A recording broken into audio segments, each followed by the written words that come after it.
नाही निघत फोटो, फक्त व्हिडिओ होते याच्यामध्ये.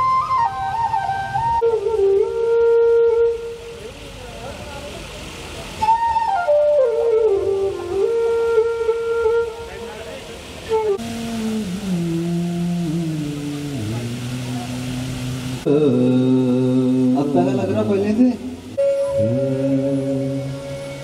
वक्रतुंड महाकाय सूर्यकोटि समप्रभ निर्विघ्नं कुरु मे देव सर्वकार्येषु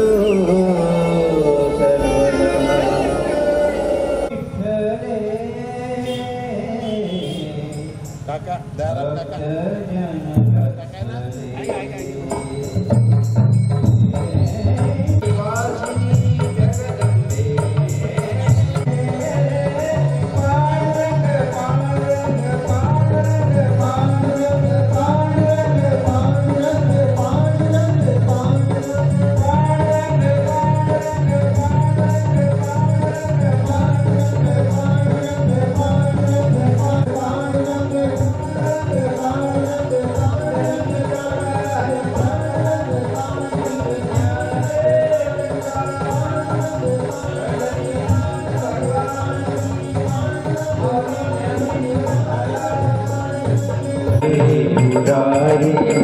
नाथ नारायण वासुदेव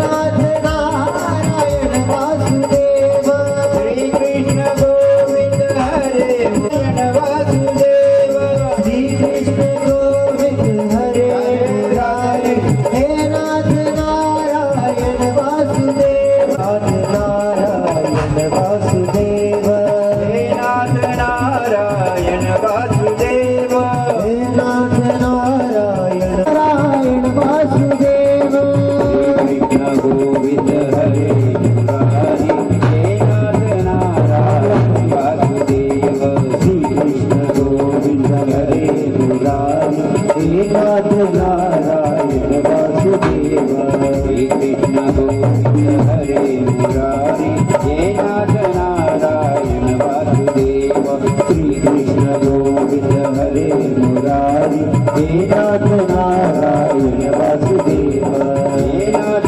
नारायण वासुदेव हे नाथ नारायण वासुदेव हे नाथ नारायण वासुदेव नाथ नारायण वासुदेव हे नाथ नारायण वासुदेव हे नाथ नारायण वासुदेव हे नाथ नारायण वासुदेव. जय श्री राधे. भाजी और अंदर थोड़ा सा गेंद से सद्गुरु परमात्मा ने नमः श्री सद्गुरु परमात्मा ने नमः सद्गुरु परमात्मा ने नमः सद्गुरु परमात्मा ने नमः श्री सद्गुरु परमात्मा ने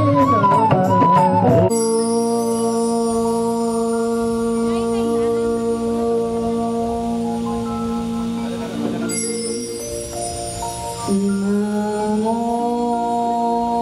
भगवते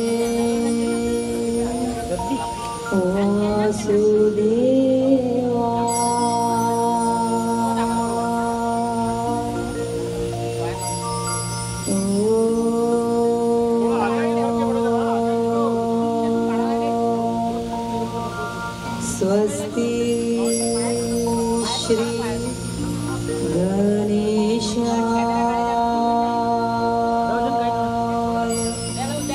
नमः श्री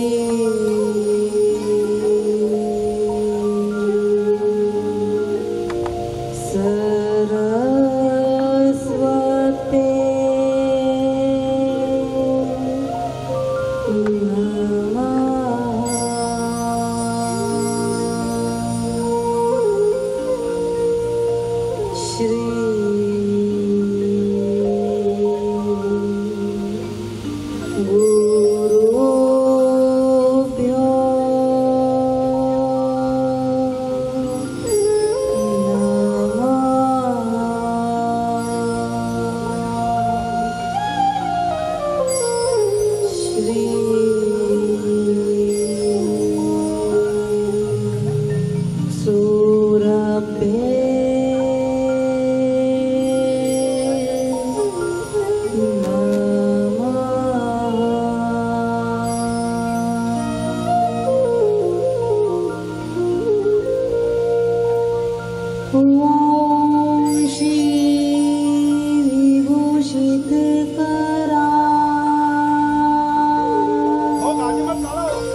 त्वमहं न जाने।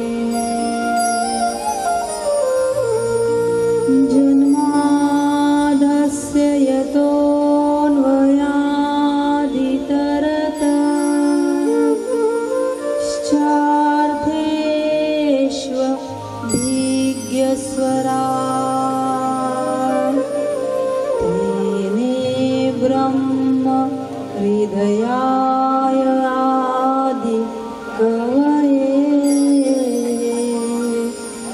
मुह्यन्ति यत् सूरयः। तेजो वारिमृदा यथा विनिमयो यत्र त्रिसर्गो मृषा धाम्ना स्वेन सदा निरस्तकुहकम्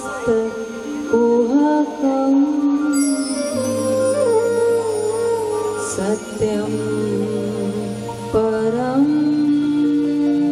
धीमहि।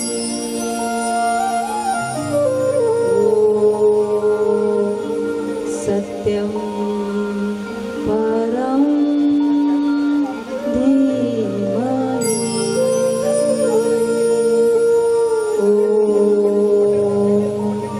सत्यं परं धीमहि।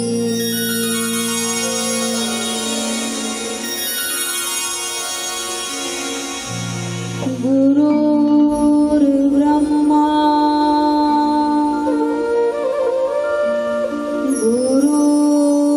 गुरुर्विष्णु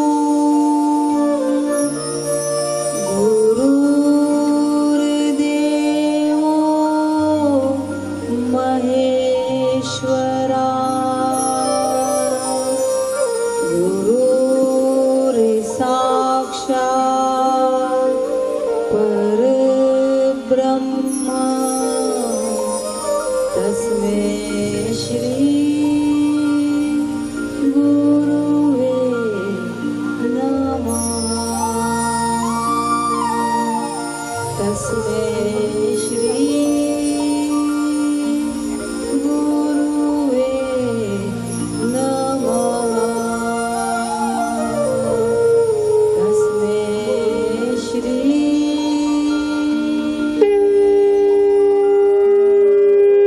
गुरुवे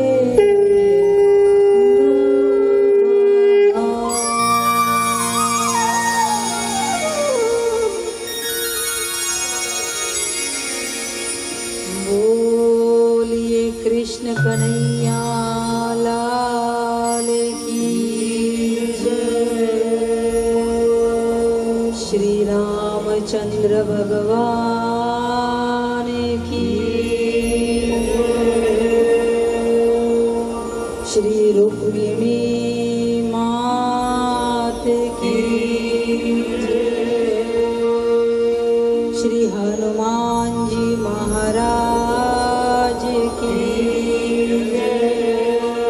श्री सतगुरुदेव भगवान की जय। श्री शुकदेव जी भगवान की जय।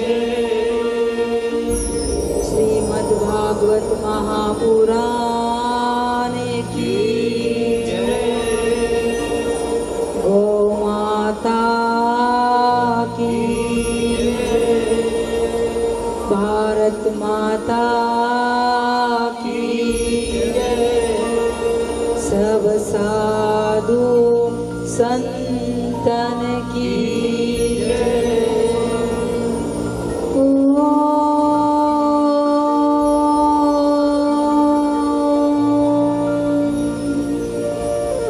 नमः पार्वती पतये हर महादेव।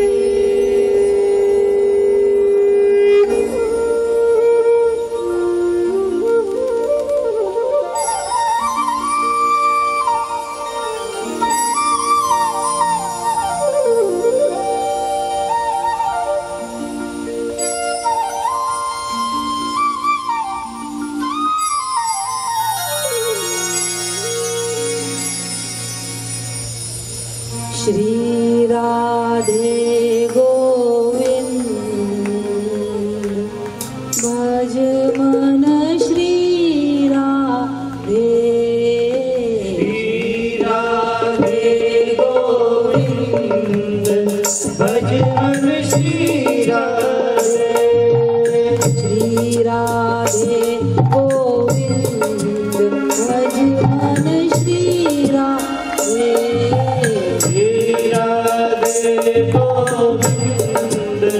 भज मन श्री राधे श्री राधे जय जय राधे राधे जय जय राधे श्री राधे जय जय राधे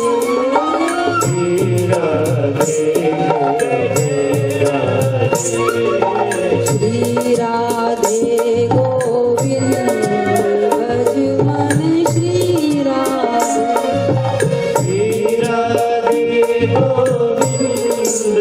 भज मन श्री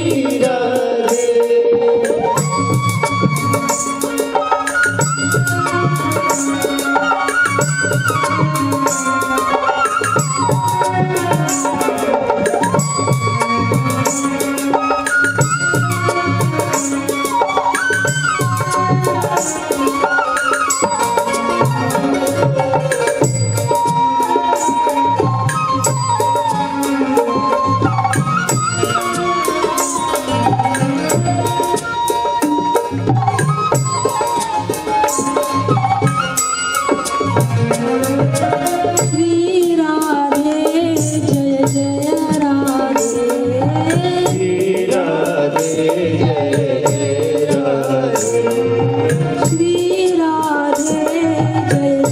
राधे श्री राधे जय जय राधे गोविंद गोविंद गोपाला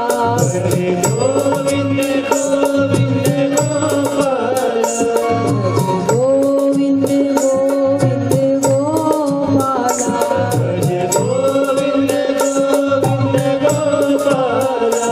भज मुरली मनोहर नंदलाला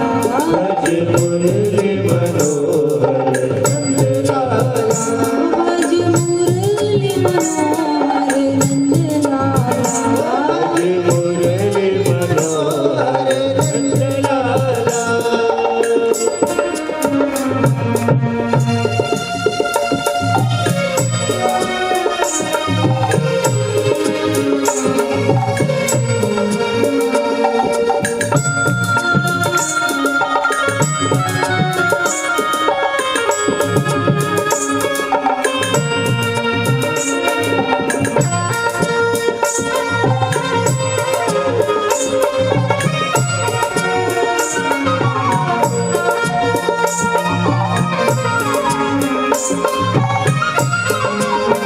श्री राधे जय जय राधे श्री राधे जय जय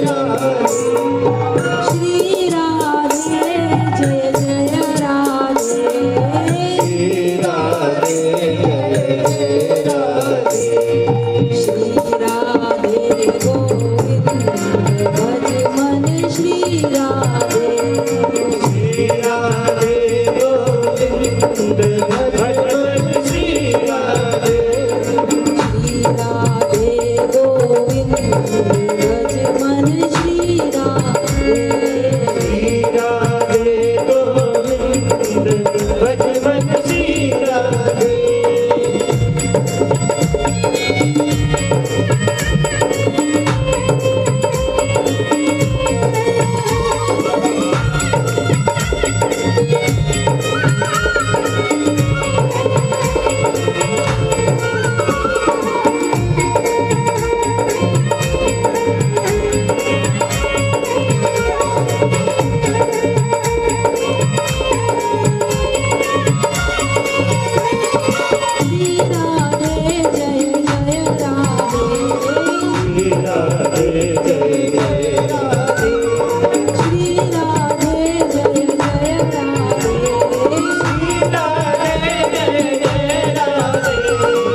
मनोहर नंदलाला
श्री सद्गुरु श्री परमात्मा के श्री चरणों में हमारा कोटि कोटि प्रणाम। ब्राह्मण वृंद के भी श्री चरणों में हमारा प्रणाम। और इस पवित्र और पावन प्रांगण में उपस्थित सभी सद्भाविक सत्संग प्रेमी श्रोताओं को हमारा प्रणाम।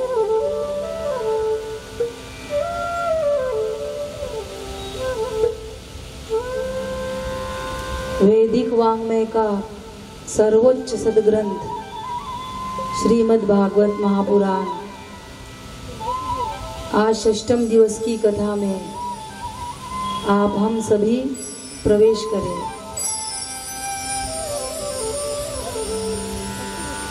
कल हमने कथा के माध्यम से प्रभु की बाल लीला, प्रभु के बाल चरित्र श्रवण करने का प्रयास किया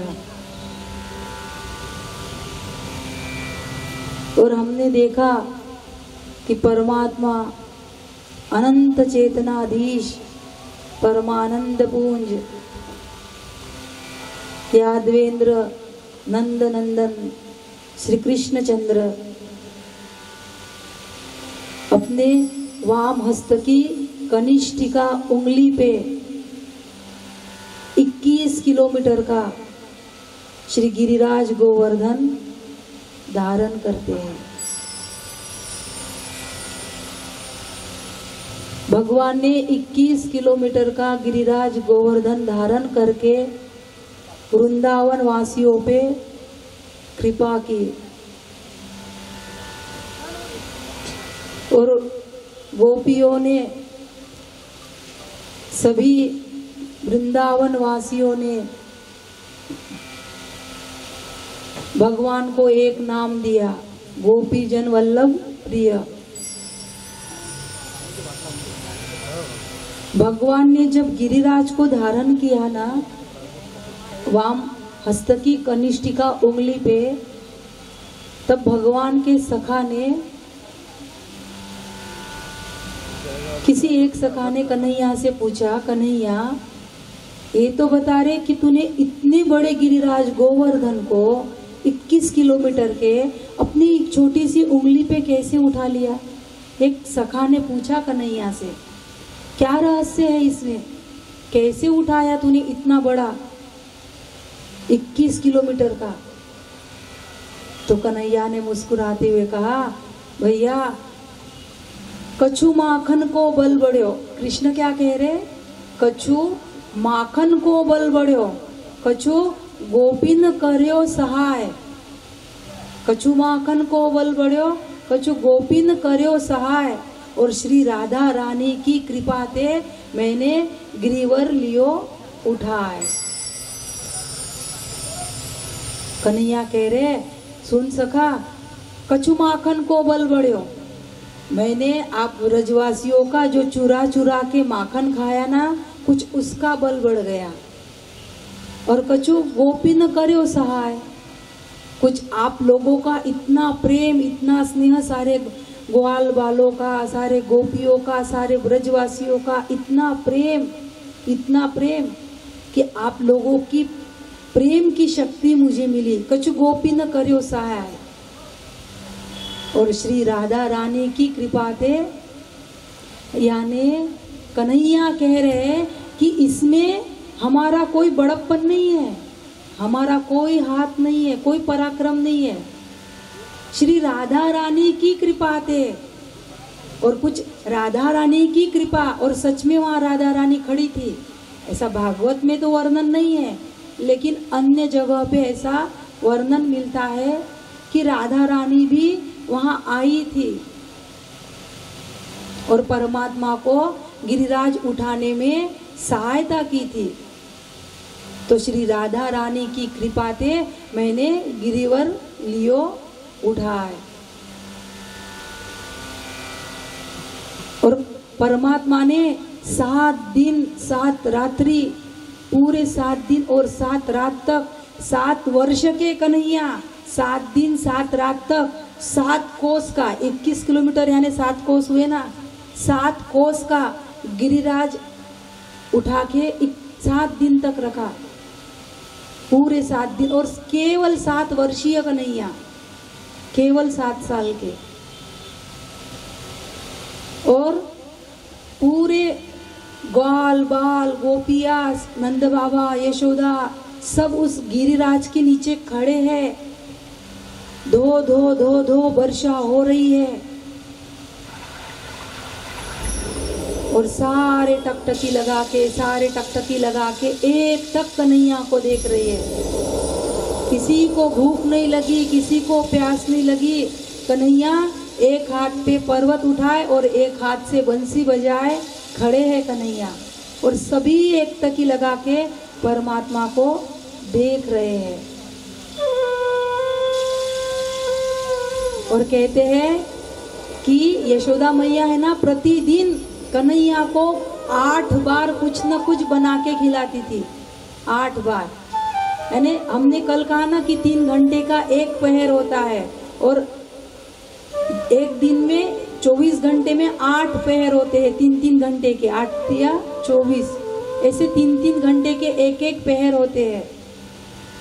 तो यशोदा मैया 8 बार कुछ न कुछ बना के कन्हैया को भोग लगाती थी, और 7 दिन तक कन्हैया ने और किसी ने भी कुछ नहीं खाया था, कुछ नहीं पिया था, किसी ने भी नहीं। तो कहते हैं कि यह सब होने के बाद में मैया ने 7 दिन के 8 भोग, यानी 7 8 56 भोग मैया ने बना के कन्हैया को खिलाए थे। इसीलिए हम 56 भोग लगाते हैं, इसीलिए हम 56 भोग का प्रसाद चढ़ाते हैं भगवान को। और इस भांति कन्हैया ने गिरिराज उठा के वृंदावन वासियों पे, ब्रजवासियों पे कृपा की। तो भगवान ने वृंदावन वासियों पे कृपा की, ब्रजवासियों पे कृपा की, तो क्या इंद्र पे अकृपा की? क्या इंद्र पे अकृपा की? इंद्र पे रोष किया क्या? या इंद्र के प्रति कोई अन्याय किया क्या?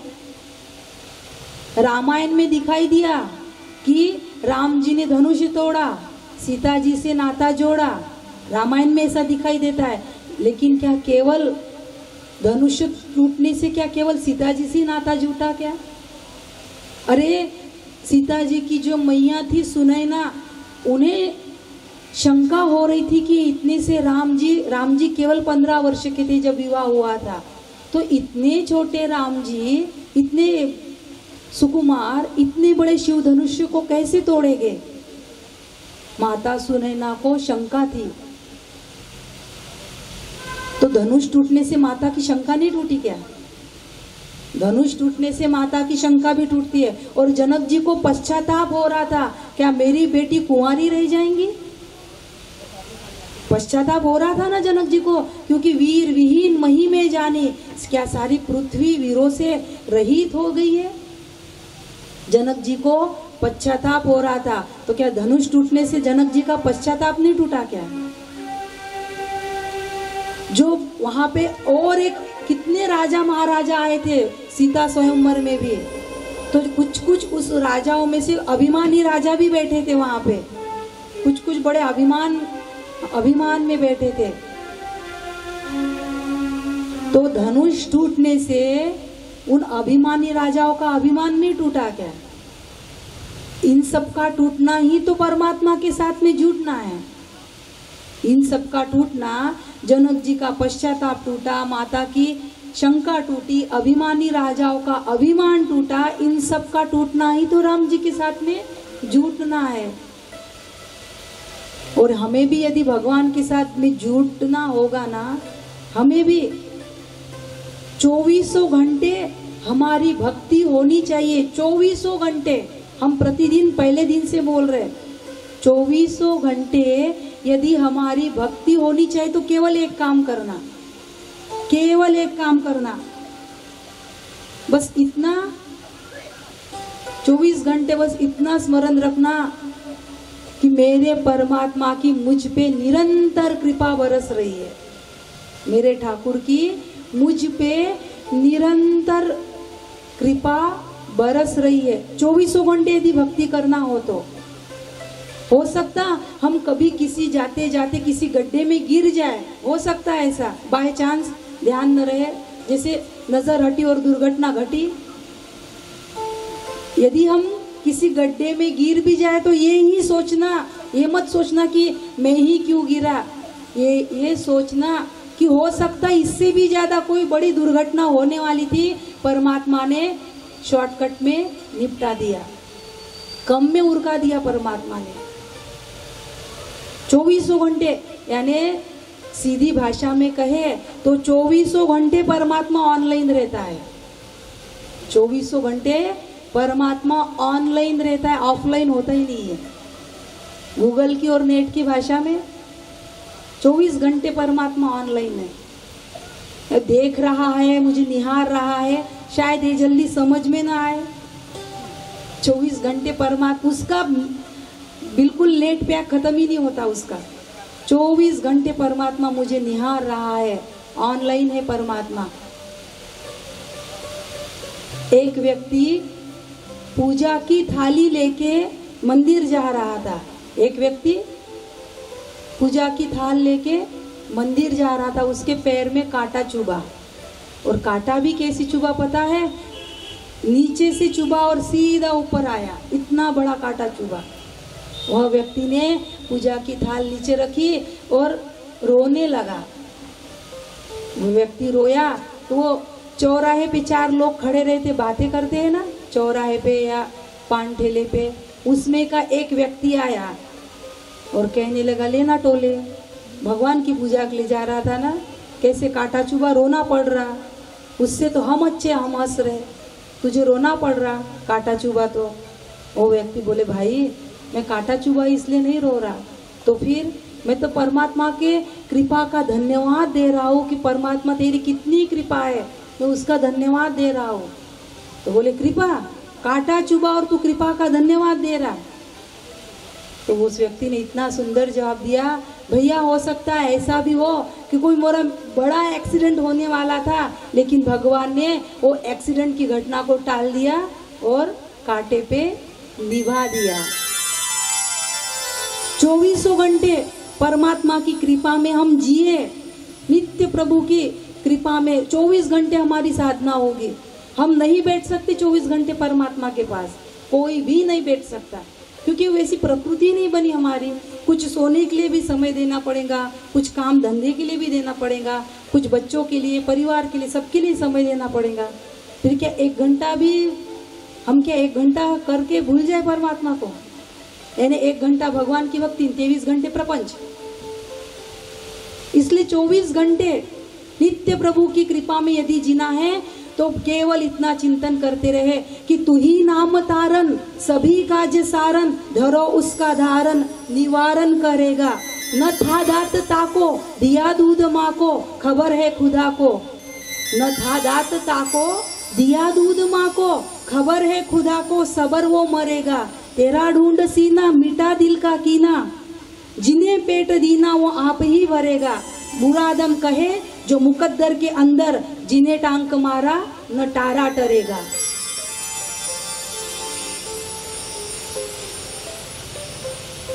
अरे जब बालक को दांत नहीं होते तो दिया दूध माँ को, बाहेर निघता मातेच्या स्तनी, पै केले निर्माण, रामा तू माझा यजमान। अजगर करे न चाकरी, अजगर करे न चाकरी, पंछी करे न काम। अजगर कोई चाकरी नहीं करता और पशु पक्षी कोई काम नहीं करते, लेकिन दास मलू का योग है सबके दाता राम।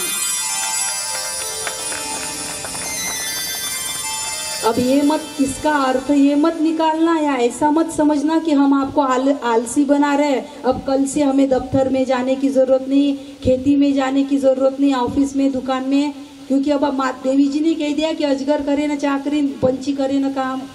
हम आपको आलसी नहीं बना रहे, हमारा केवल इतना ही कहना है कि हम सब कुछ करें, लेकिन फल को परमात्मा को अर्पण करें। कर्मण्येवाधिकारस्ते मा फलेषु कदाचन। सब कुछ करें लेकिन फल केवल और केवल कृष्ण गीता के 9वें अध्याय में कहते हैं यत् करोषि यत् जुहोसि यत् करोषि यत् दशनासि यत् जुहोसि ददासि यत् तपस्यसि कौन्तेय मदर्पणम तत्कुरुष्व।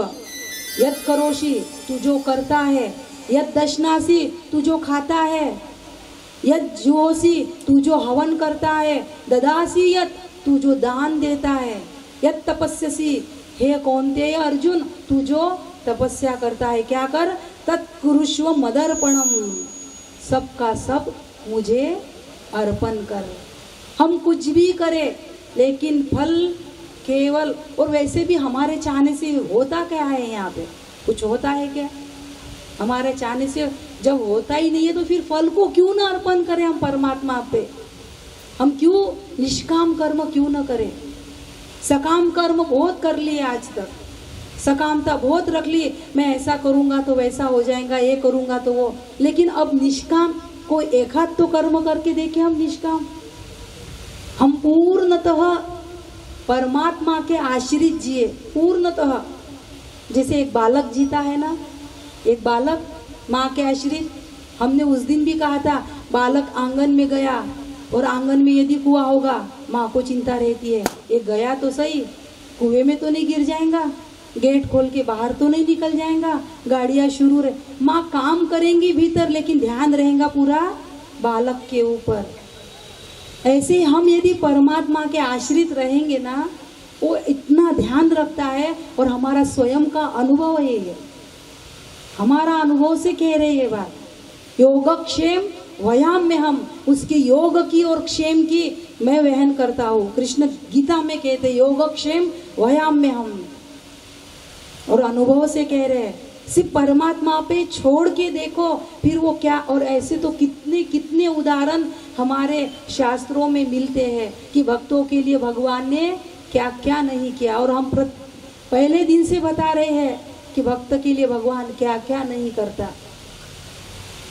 हम केवल और केवल ये बाह्य प्रकृति अपने ढंग से चले, ये जो बाह्य प्रकृति बाह्य जगत है ना, ये अपने ढंग से चले और चलता रहेगा, लेकिन हम नित्य परमात्मा के चिंतन में जिए कि मेरा परमात्मा अकारण करुणा वरुणालय है, अकारण करुणा वरुणालय है। अच्छा हमें बताइए, हमने जन्म लिया, ध्यान से सुनना एक एक शब्द, हमने जन्म लिया, हम छोटे थे, हमें छोटे से बड़ा होने के लिए क्या करना पड़ा? कुछ करना पड़ा क्या? सबका अनुभव है। अच्छा बड़े हुए, जवान से बूढ़े होने के लिए कुछ करना पड़ेगा क्या? करना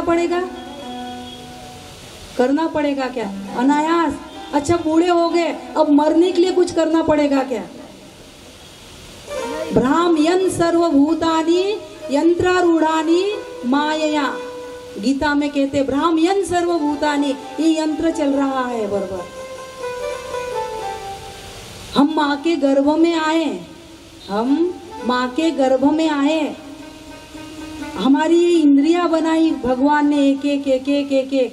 अच्छा इंद्रियां ही नहीं बनाई तो उसमें भगवान ने प्राण शक्ति का भी संचार किया। यदि प्राण शक्ति परमात्मा न डाले तो बालक तो मृत पैदा होगा ना। और कितने ऐसे बालक होते भी है कि कोई कहता है कि मरा हुआ बालक हुआ, अरे भगवान ने उसमें प्राण शक्ति ही नहीं डाली थी।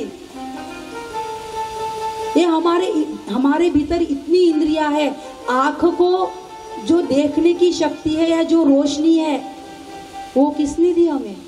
देखो इसको कठिन या वेदांत का विषय मत समझना, ये आपका हमारा विषय है। ध्यान से सुनना और घर पे जाके चिंतन करना कि हमारे आँखों में जो रोशनी है वो किसने दी?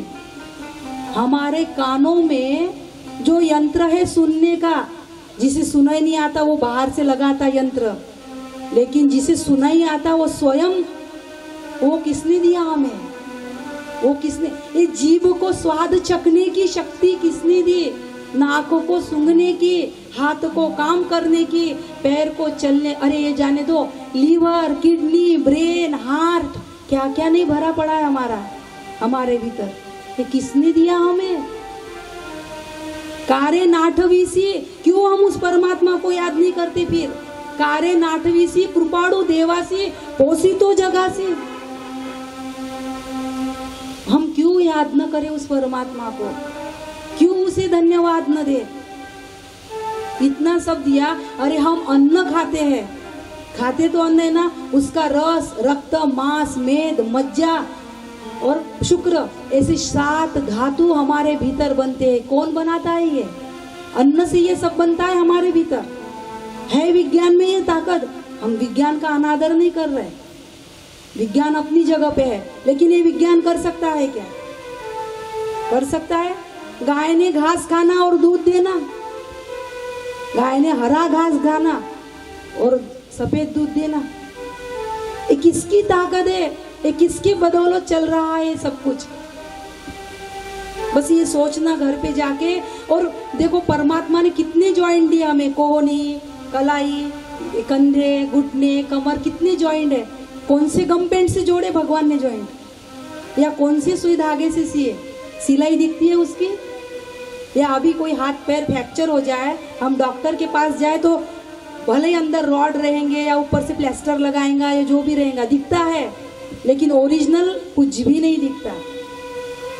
इतनी वनस्पतियां है हमारे यहाँ, कितनी वनस्पतियां है, इतने फल है, इतने फलों के पेड़ है, इतने बेला है, इतनी वनस्पतियां है। एक झाड़ का पत्ता हमें बताओ दूसरे झाड़ के पत्ते से मेल खाता हो? खाता है?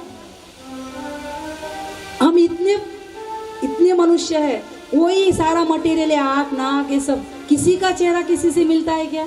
अरे यदि जुड़वा भी पैदा हो जाए ना, ट्विंस भी, कहीं ना कहीं थोड़ी कमी होती है दोनों में, किंचित। वो हमारे ध्यान में आए ना आए वो बात अलग, लेकिन होती है। एक कौन बनाता है, बस इसका चिंतन करना। ये मेरा, अरे परमात्मा ये सब जाने दो, हम सो भी जाते हैं, लेकिन ये हृदय धड़कता है। बाकी इंद्रियां तो सो जाती है, लेकिन ये हृदय धड़कता है। ये कौन धड़काता है? ये धड़कना बंद हो जाए तो आदमी सीताराम हो जाए। ये कौन धड़काता है नींद में भी? बस यही मेरी परमात्मा की कृपा है। और इसी कृपा में हम जिए, नित्य निरंतर जिए कि नहीं, मेरा मालिक अकारण करुणा वरुणालय है, अकारण वो कृपा करता है। हमें आदत पड़ गई है फरियाद करने की, हमें आदत पड़ गई है शिकायत करने की। उसने मेरे ही साथ में ऐसा किया, मैं ही दिखा क्या? मैं तो इतना पूजा पाठ करता, इतना धार्मिक हूँ, इतना कथा लेता, इतना ये करता, इतना दान पुण्य करता। अरे ये इस जन्म का किया हुआ सेव हो रहा है, लेकिन ये जो हम अभी चुकता कर रहे हैं वो भी तो किसी जन्म का होगा ना हमारा। आपने कथा सुनी होगी, धृतराष्ट्र 50 जन्म के पहले एक शिकारी था। धृतराष्ट्र 50 जन्म के पहले शिकारी था। उसने अग्नि जाल फेंका, पक्षियों शिकार करने गया, अग्नि जाल फेंका तो 100 पक्षी मर गए और कुछ पक्षी अंधे हुए। 50 जन्म के बाद भी क्यों न हो, धृतराष्ट्र के 100 पुत्र मरे और स्वयं धृतराष्ट्र अंधा होके पैदा हुआ। कर्म चुकता नहीं है हमारा, कभी भी नहीं चुकता। कि कब हमने तो यहाँ तक सुना है, वो श्लोक हमें याद नहीं कि 100 करोड़ यानी 1 अरब 100 करोड़ जन्म तक, श्लोक भी है उसका, 100 करोड़ जन्म तक हमारे कर्म हमारा पीछा नहीं छोड़ते। 100 करोड़ 1 अरब जे जे असेल संचिती ते न टळे कल्पांती। तुकाराम जी कहते हैं, जो भी हमारे संचित में होगा वो कल्प के अंत तक नहीं टलेगा, कल्प के अंत तक नहीं टलता। इसीलिए हम नित्य प्रभु की कृपा में जिए, नित्य परमात्मा की कृपा में जिए। ऐसा भी हुआ तो परमात्मा की कृपा है, और वैसा भी हुआ तो परमात्मा की कृपा ही है। भले ही कुछ दुर्घटना हो, हमें नहीं दिख रही, आज के परिस्थिति में उस दुर्घटना में हमें कृपा नहीं दिखती, लेकिन होती है वो आगे कभी ना कभी। फिर अच्छा हुआ तब मेरे साथ में ऐसा हो गया था, इसीलिए आज अच्छा हुआ। हम कहते हैं, ऐसा कहते हैं हम कभी कभी। तो वृंदावन वासियों को लग सकता है कि परमात्मा ने हम पे कृपा की, और इंद्र को भी लग सकता है कि परमात्मा ने मुझ पे अकृपा की। इंद्र को लग सकता है ऐसा, और वृंदावन वासियों को लग सकता है कि भगवान ने केवल हम पे कृपा की, लेकिन सूक्ष्मता से यदि देखे, बारीकी से यदि देखे, तो भगवान ने इंद्र पे भी बहुत कृपा की। कैसे? क्योंकि इंद्र कौन है? इंद्र कौन है? इंद्र देवता है, और केवल देवता नहीं, देवताओं का राजा देवेंद्र कहलाता, देवराज इंद्र कहलाता, देवताओं का राजा। अब देवता किसे कहते हैं? देवता किसे कहते हैं? वो भैया जो करे ना, वो जिनको आगे सरकाए वो आगे सरके, लेकिन बाकी आप हमारे तरफ ध्यान दें तो हमें भी अच्छा लगता है। और पहले ही थोड़ा आगे आगे सरक के बैठ जाइए ताकि फिर आने वाले को दिक्कत ना हो।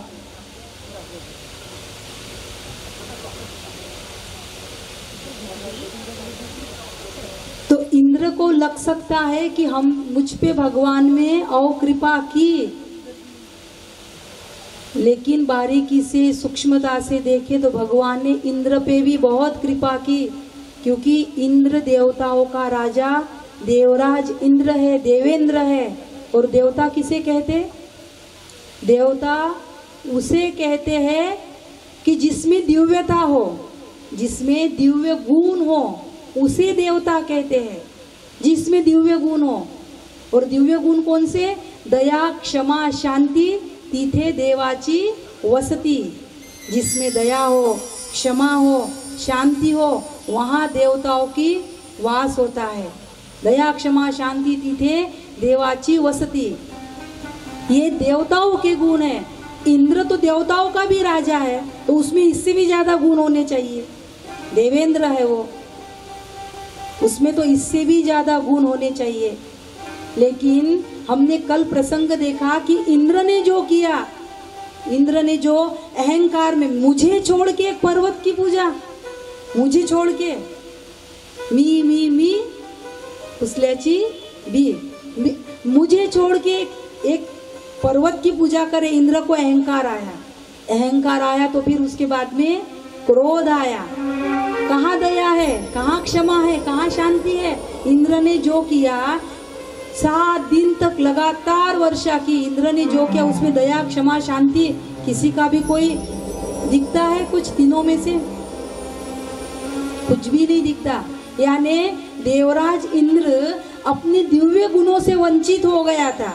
देवताओं के जो दिव्य गुण होते हैं, अब अहंकार करना, क्रोध करना, ये देवताओं का लक्षण है कि राक्षसों का लक्षण है?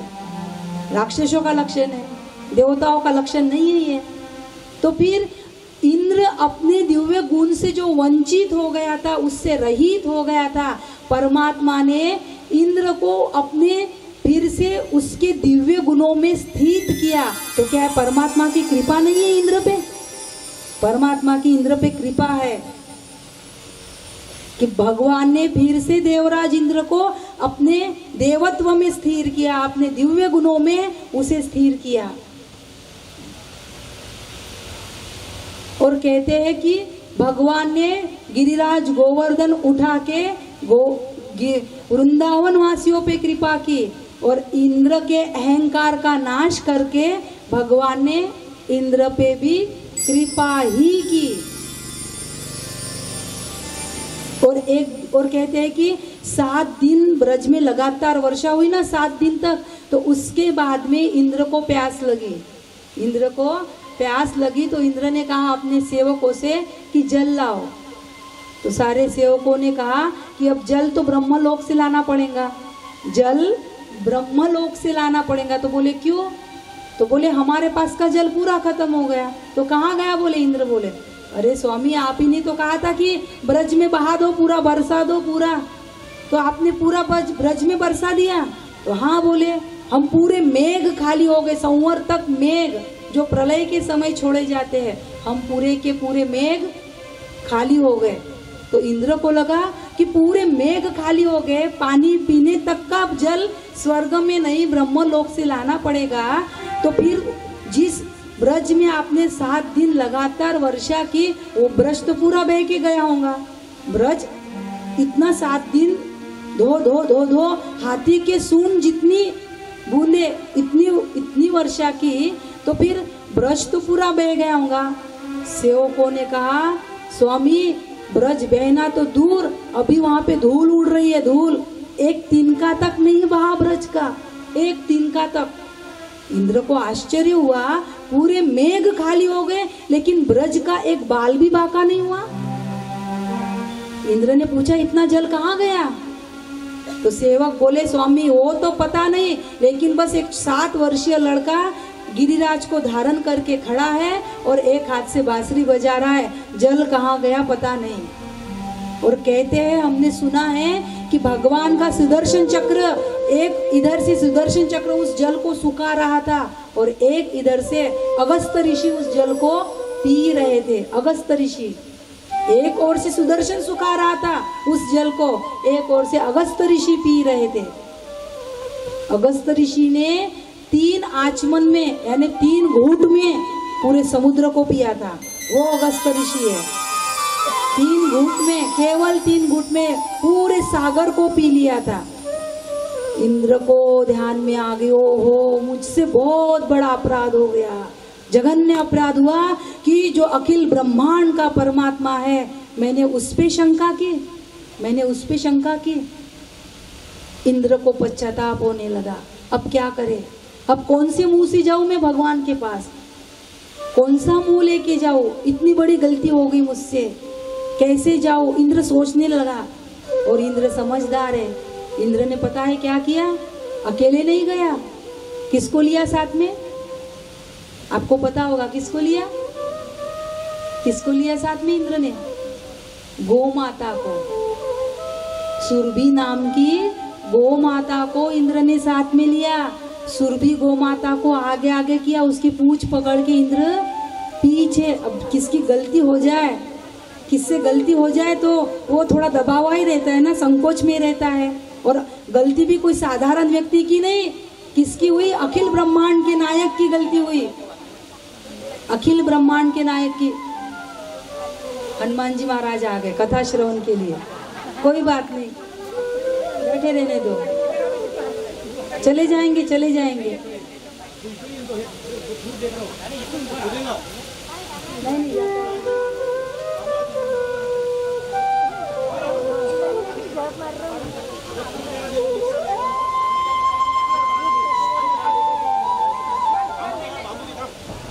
गया गया।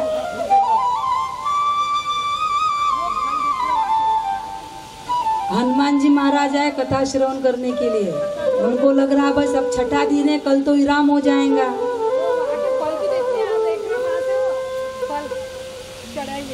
तो इंद्र किसे लेके आया?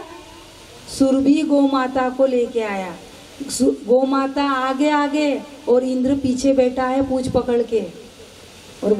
और भगवान ने देखा कि गौ माता आई है तो भगवान गौ माता के शरीर से, पीठ से उसे हाथ घुमाने लगे, सहलाने लगे गौ माता को। भगवान कन्हैया तो गौ को देखे तो कन्हैया तो वैसे ही दीवाने हैं गौ माता के, तो कन्हैया हाथ घुमाने लगे और हाथ घुमाते घुमाते सहलाते सहलाते पूंछ तक आए तो इंद्र बैठा दिखा दबा हुआ। तो भगवान ने कहा, इंद्र तू कहाँ से आ गया? इंद्र को पता था कि गौ माता को देखेंगे तो ठाकुर मालिक सारा गुस्सा भूल जाएंगे। इंद्र परमात्मा के चरणों में गिर गया, प्रभु श्री कृष्णम शरणम मम, श्री कृष्णम शरणम मम, मुझे माफ करो भगवान, मुझे क्षमा करो, मुझसे बहुत भारी अपराध हुआ है, मैंने ब्रजवासियों को आपको बहुत छोटा समझा, मुझसे बहुत बड़ी भारी गलती हुई है, मुझे माफ करो, क्षमा करो। और भगवान ने गौ माता को देखा था तो सब भूल गए थे भगवान। इसीलिए हमने कल कहा कि भगवान को, गोविंद को, कृष्ण को रिझाना हो तो बहुत गौ सेवा करिए, बहुत गौ सेवा करिए। और कहते हैं कि भगवान ने इंद्र को क्षमा दान दिया।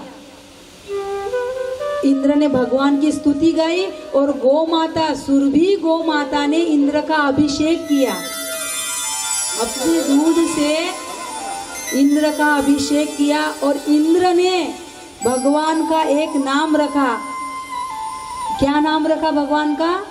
गोविंद। इंद्र का रखा हुआ नाम ही है भगवान का गोविंद। ये इंद्र ने नाम दिया भगवान को गोविंद। और के श्री सुखदेव जी कहते परीक्षित, इस भांति भगवान ने इंद्र को क्षमादान दिया, ब्रजवासियों पे कृपा की। और जो सच्चा भक्त होता है ना, जो सच्चा भक्त होता है वो प्रभु से इतनी ही प्रार्थना करता है, बस इतनी ही प्रार्थना करता है सच्चा भक्त कि भगवान तेरे चरणों से मुझे कभी दूर मत करना, कभी मत दूर करना। और सच्ची प्रार्थना देर सबेर क्यों न हो, लेकिन सच्ची प्रार्थना बेकार नहीं होती, कभी भी व्यर्थ नहीं जाती। सच्ची प्रार्थना सच्चे दिल से करना कभी व्यर्थ नहीं जाती। एक भक्त कहता है, ये प्रार्थना दिल की बेकार नहीं होगी, ये प्रार्थना दिल की बेकार नहीं होगी, दिल की बेकार नहीं होगी। पूरा है भरोसा मेरी हार नहीं होगी, पूरा है भरोसा मेरी हार नहीं होगी। सावरे तू जो मेरे साथ है, सावरे सर पे तेरा हाथ है, सावरे तू जो मेरे साथ है, सावरे सर पे तेरा हाथ है।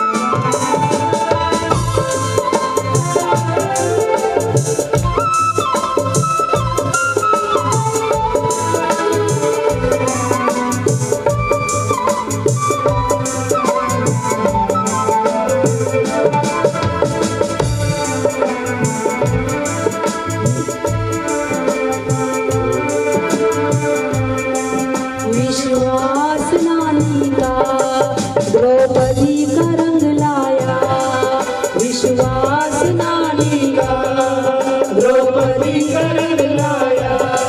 बहना का भाई बन खुद सावराया, बहना का भाई बन खुद सावराया। विश्वास नानी का द्रौपदी का रंग लाया और बहना का भाई बन खुद सावराया। नानी का नानी यानी नरसिंह मेहता की बेटी नानी बाई का जो मायरा होता है, भगवान ने नानी बाई का मायरा भरने के लिए भगवान स्वयं सावरिया सेठ बन के आए। और आपको पता है कितना मायरा भरा परमात्मा ने, कितना मायरा भरा पता है आपको? 500-600 साल पहले मेरे कन्हैया ने 56 करोड़ का मायरा भरा, 56 करोड़ का, 56 करोड़ का मायरा। आज पूरे भारत की भी इतनी अकाउंट अर्थव्यवस्था नहीं होंगी इतनी भारत की। 500-600 साल पहले के 56 करोड़ आज कितने हो गए?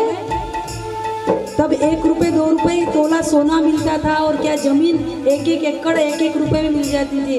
तब 500-600 साल पहले 56 करोड़ का मेरे कन्हैया ने मायरा भरा नानी बाई का। और हमने तो यहाँ तक सुना